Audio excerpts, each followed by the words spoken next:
역대상 15장 1절에서 29절까지 말씀을 살펴보도록 하겠습니다. 다윗은 과거의 실패를 교훈 삼아 언약궤 운반의 재개를 위해 율법에 명한 규례에 따라 운반 준비 명령을 내립니다. 언약궤 운반을 위해 레위인 찬양대를 조직하고 언약궤를 즐겁게 메고 돌아와 하나님께 감사의 제사를 드립니다. 1절에서 3절은 하나님의 궤 운반을 위한 준비입니다. 역대기의 저자는 여호와의 주권적인 섭리로 인한 다윗의 번영과 블레셋과의 전쟁 승리를 비연대기적으로 언급한 후에 그동안 중단되었던 언약궤가 무사히 다윗성에 들어오게 된 건 역시 다윗과 이스라엘 백성들의 노력의 결과가 아니라 여호와 하나님의 은혜임을 강조합니다. 자신 외 궁정을 세운 다윗은 언약궤를 둘 한 장소를 마련하고 궤를 안치할 장소에 장막을 치며 언약궤로 옮겨오기 위한 사전 준비 작업을 시작합니다. 언약궤를 둘 장소를 준비한 다윗은 언약궤 운반에 대한 지침을 명령합니다.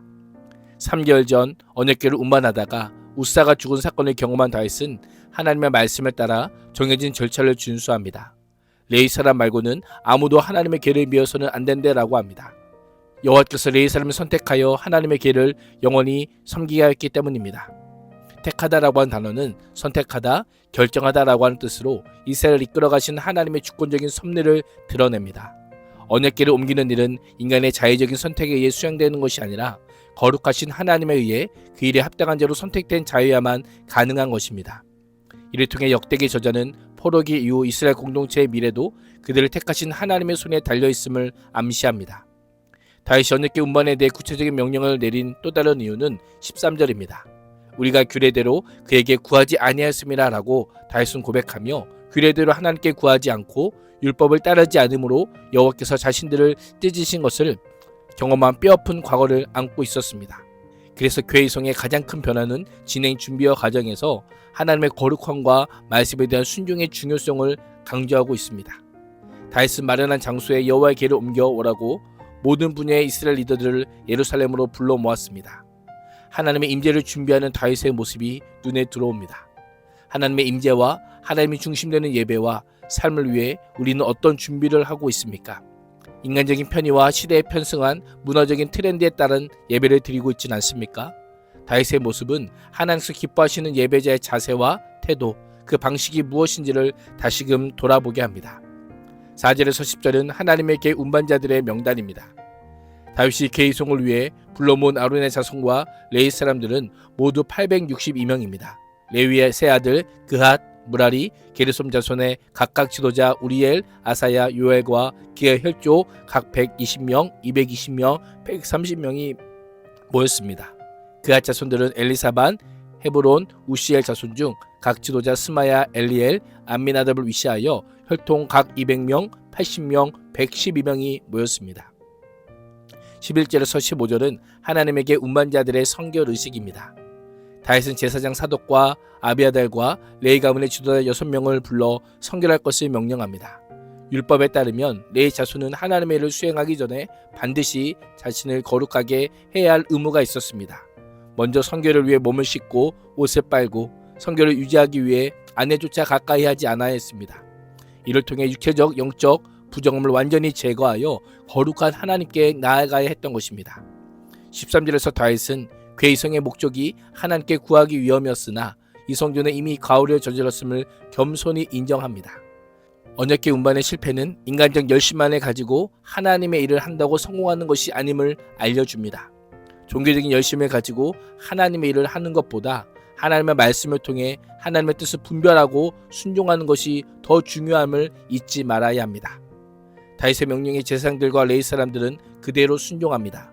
하나님의 궤를 옮겨오려고 스스로 성결하게 하고 하나님의 궤를 채에 깨어 어깨에 메었습니다. 철저하게 말씀을 따라 언약궤 운반을 준비하고 있음을 보여주고 있습니다. 16절에서 24절은 찬양대와 장막 문지기의 준비입니다. 다윗은 언약궤를 옮겨오는 과정에서 뿐만 아니라 온 백성이 함께 기뻐하도록 준비합니다. 음악과 찬양을 통해 하나님께 영광 돌리는 예배를 준비합니다. 이를 위해 찬양과 연주를 담당할 레위인들과 기타 직무자들을 임명합니다. 다윗은 레위 사람 지도자들에게 그들이 형제를 세워 수금과 비파와 노재금을 연주하며 행진할 때 즐겁게 소리를 크게 낼 것을 명령합니다. 노래하는 자 헤만과 아삭과 에다는 노재금을 치고 스가랴의 8명은 알라못 즉 고음에 맞추어 비파를 탔고 마테디아의 무리 6명은 8째 곧 저음에 맞추어 수금을 연주했습니다. 그나냐는 지휘를 담당했습니다. 스바냐를 비롯한 7명의 제사장은 궤 앞에서 나팔을 불어 하나님의 위엄을 나타냅니다. 궤의 장막 문지기로 베레게를 포함하여 4명을 세웁니다. 다윗은 이러한 명령을 통해 언약궤를 옮기는 일이 온 이스라엘이 함께 해야 할 축제요 예배임을 강조합니다. 역대기 저자는 하나님의 방법대로 언약궤 운반을 시도하는 모습에 많은 분량을 할애하여 자세하게 기록하고 있습니다.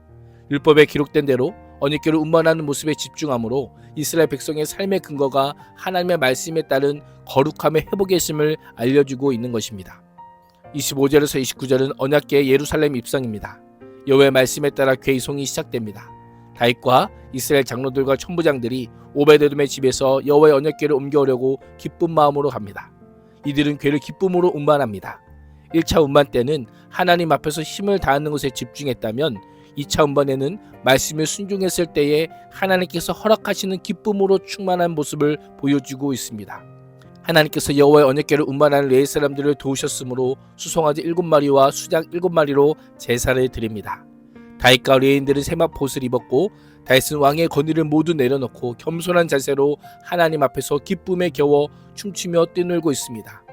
그러나 사울의 딸 미갈은 다윗의 이러한 태도를 멸시하고 있습니다. 역대기 저자는 미갈을 다윗의 아내가 아닌 사울의 딸로 소개하며 하나님의 임재에 대한 불경과 무관심을 부각시키고 사울 집안이 이스라엘을 통치하는 데 부적합함을 강조하고 있습니다. 오늘 하루 미갈의 자리가 아닌 다윗의 자리에서 하나님을 하나님답게 섬기며 하나님께서 받으실 만한 예배를 드리는 예배자가 될 수 있기를 주님의 이름으로 축복합니다. 기도하겠습니다. 하나님, 왕이신 하나님께서 하신 일들을 기억하게 하시고 하나님을 하나님답게 섬기며 예배하는 자가 되게 하여 주옵소서. 예수님의 이름으로 기도합니다. 아멘.